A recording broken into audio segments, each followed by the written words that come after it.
The A-10 Thunderbolt II was the first post-World War II U.S. Air Force aircraft designed for close air support of ground forces.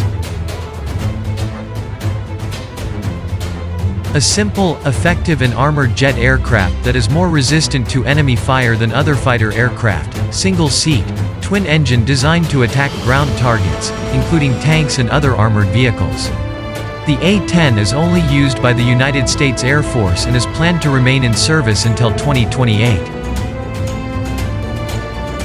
The A-10 Thunderbolt II is a single-seat and twin-engine fighter jet which specializes as an air support fighter that was created in the early 1970s. This aircraft was produced by the aircraft manufacturer Fairchild Republic, a company founded in 1925 and has changed owners several times.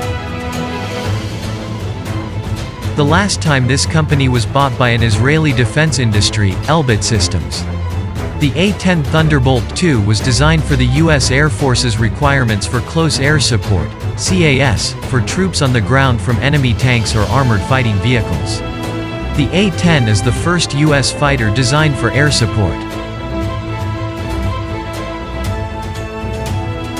The aircraft is armed with the GAU-8 Avenger heavy rotary cannon as its main weapon. This weapon is the heaviest rotary cannon ever mounted on a fighter aircraft.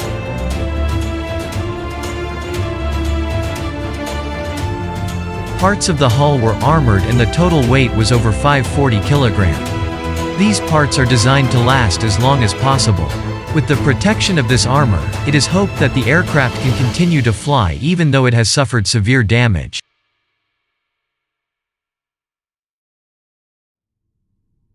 No wonder that until now the U.S. Air Force still operates the A-10 Thunderbolt II.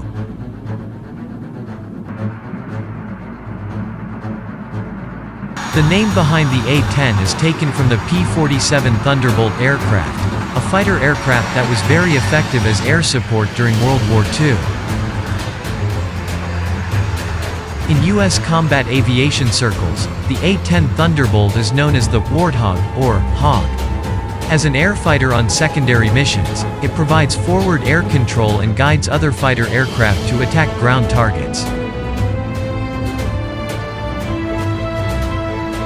What is often used on missions like this is the A-10 variant.